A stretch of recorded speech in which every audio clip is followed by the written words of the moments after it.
Many visitors to Martha's Vineyard often observe that much of the island appears, to the eye at least, to be wonderfully open and undeveloped.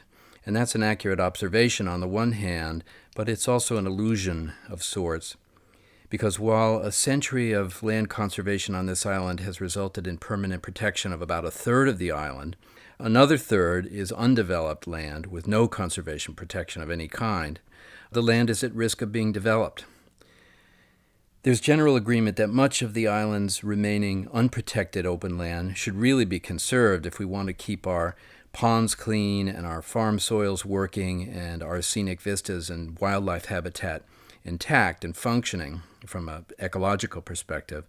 But the dilemma is that not all of the island that needs to be protected will be saved in time, and that's because the rate at which land is being developed here is far outpacing the rate at which these conservation gains are being made. In a so-called build-out scenario under zoning, this could translate into thousands of new houses, a doubling of the year-round population here, and a further spike in the summer population numbers, and the necessity of providing all of the changes required to support a larger community. What do I mean by build-out? Build-out is a term that refers to developing to the maximum extent allowable under zoning. Present zoning on Martha's Vineyard, for example, would allow construction of about 7,400 additional houses, and that's not including guest houses. As for guest houses or outbuildings, present zoning would allow for about 9,000 more guest houses. And that's a problem. The scale of that kind of development on Martha's Vineyard would challenge our abilities to manage it. It would undermine scenic values and consume the open space and really come to change the vineyard as we know it. And how did all this happen on the vineyard? The vineyard's population doubled in the last 25 years. More than 200 new houses are built here every year, and more than half of the housing units are owned by second homeowners. So on the one hand, growth and development on this island has delivered some vineyard families out of hardship, but on the other, it's made it impossible for their children to compete in a real estate market that has spiraled out of reach for most. Total property values on Martha's Vineyard doubled between the year 2000 and 2005.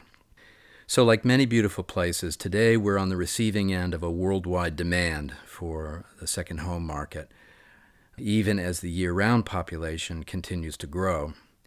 Compared to a statewide average population increase of about 6% elsewhere, the year-round population here on Martha's Vineyard surged by nearly 30% in the last decade. Census figures counted more than 15,000 people, and in summer, of course, that number approaches 100,000 people. We can count on both of those numbers continuing to grow in the future, and the concern is how will it impact our quality of life and our environmental assets. Water quality, for example. More than 80% of the houses on the island rely on in-ground septic systems for their wastewater disposal. The problem is that water tends to flow downhill. That means excessive nitrogen coming from these residential septic systems travels downhill through our very porous soils, causing decline in the water quality at the receiving end in our coastal ponds. The result is that eelgrass beds, which our fish and shellfish rely on, are disappearing. The decline is threatening not just the environment, but also the tourism and commercial fishing economy. Another example is habitat decline.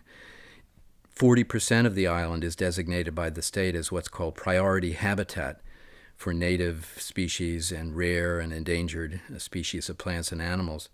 Our state forest and the whole south side of the island is home to a globally rare ecosystem called the sand plain, and the town of Aquina harbors some of the last of this planet's coastal heathland habitat.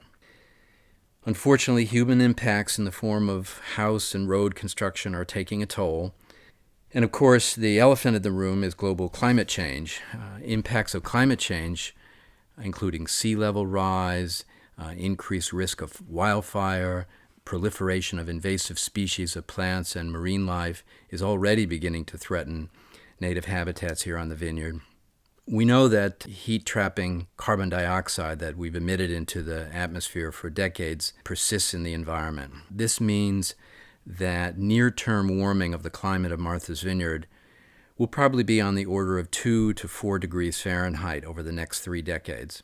We know that's unavoidable because of the past. Whether it will be worse depends on our ability to rein in future emissions. What does that mean for us? Probably extreme heat days will increase in the summer from the current number, which is about 10, to at least 30, and maybe as many as 60 days, depending on our ability to roll back the fossil fuel emission. The warming of the ocean will also cause the water to expand. The resulting rise in base sea level will cause a host of problems, including coastal erosion, inundation of wetlands, and exacerbated impacts of the storm surge from hurricanes, which will be more frequent and more intense. So what can we do in the face of such a threat? We can leave vulnerable lands undeveloped and stop building things in these areas. We can take steps to reduce carbon emissions. Individually, we can make changes in our lifestyles, drive more fuel-efficient cars, reduce our use of electricity, better insulate our homes.